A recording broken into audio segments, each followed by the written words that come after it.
Before we get started, I want to encourage you to subscribe to the channel, turn on notifications so that you don't miss any of the content that is released by GoCollect. And if you're interested, head over to Regie Collects here on YouTube. Regie here, your friendly neighborhood bodybuilder and comic book collector and the host of the GoCollect speculation video. And I want to welcome you to another episode. In this episode, we are going to spend some time talking about 6 quirky blog posts. And not every one of them is quirky, but there is enough quirkiness to go around. And I think that that's actually a very good thing. And what I mean by that is that the ideas that are presented by these bloggers are not concepts that have been warmed over, that have been heard on other channels and other websites. There is some unique content that these bloggers are pulling together and submitting into GoCollect every single week. And I think that that's really cool. As evidenced by that, we're going to talk about this first blog post, which boldly goes where no speculator has gone before. And I'm specifically talking about a blog post that speculates on Star Trek.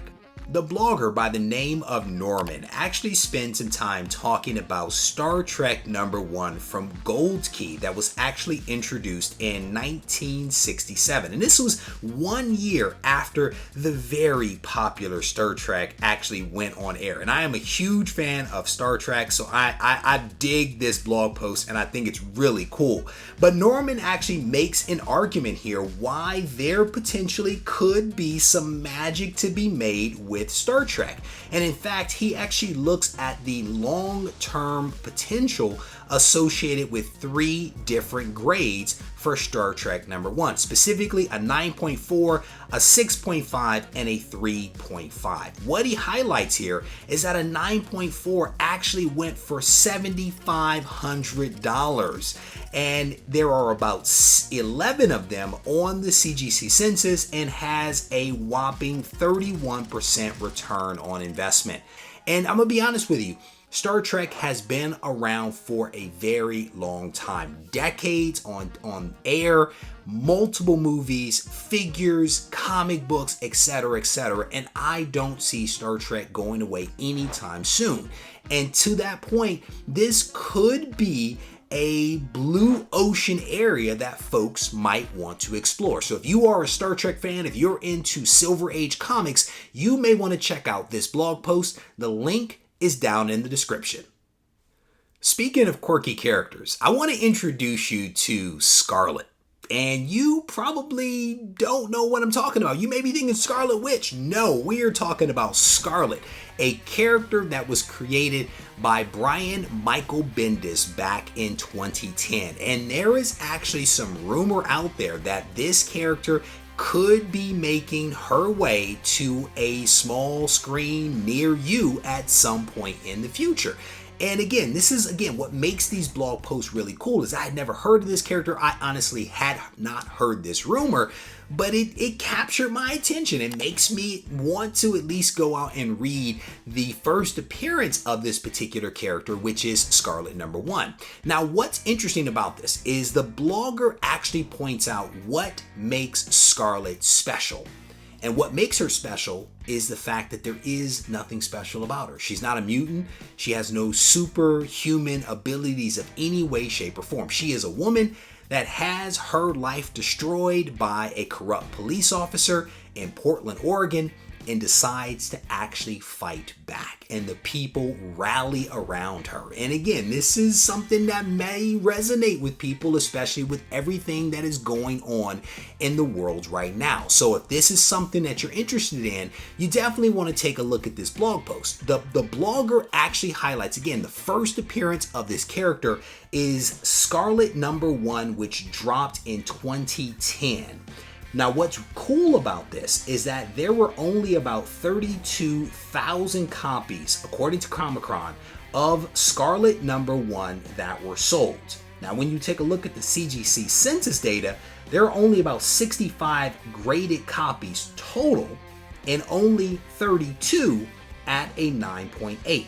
Now, we don't know what's going to happen with this character, if anything at all, but This is pretty cool. This could be one of those characters that we never hear about that suddenly pops up and becomes something big. And so if this is something that you're interested in, you may want to take a look at this blog post.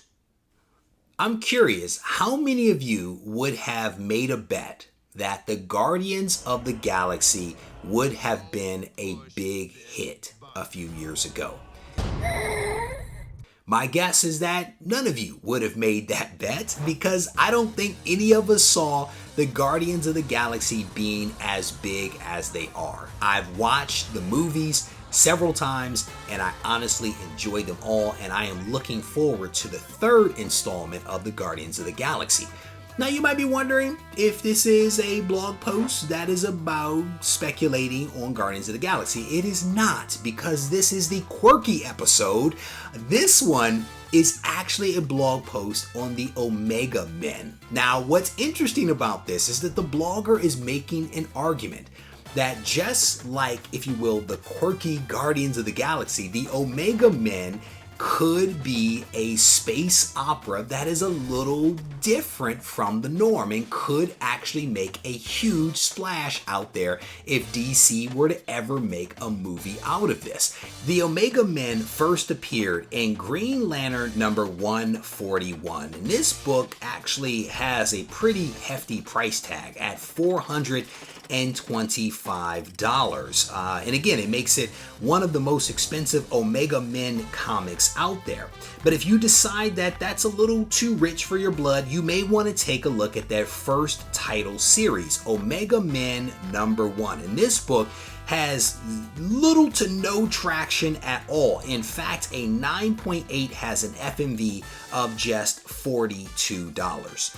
Now, part of what makes this series somewhat attractive, or this team somewhat attractive, is that Tom King actually did some writing for them. And everyone knows that Tom King is a fantastic writer, and I think was recently identified as one of the hottest creators here on GoCollect for 2019. So there could be something there. And again, if this is something that you're interested in, you definitely want to take a look at this blog post. This one, as are all the others, are down in the description. So we are all continuing to shelter in place, and this actually presents us with a fantastic time, I think, to catch up on reading some really cool classics. And as part of that, this next blogger actually has put together a pretty fantastic reading list of some classics, some classic comics from some classic creators. And this is actually the second installment in a series of blog posts that have been released, basically talking about some pretty awesome books. And so if you have a little free time on your hands, if you've downloaded some digital apps or want to pick up some graphic novels, you may want to take a look at this blog post, because there's some pretty good stuff on here that you may want to check out. So last week, we spent a little bit of time talking about some giant-sized comics that are under the radar. And it was actually a pretty good blog post. If you haven't read it or seen that video, I definitely want to encourage you to go back and check that one out, because it's pretty cool. But this week, we are going to continue that trend. We're going to talk about a few additional giant-sized comics, but these all have something in common. They are all related to Spider-Man.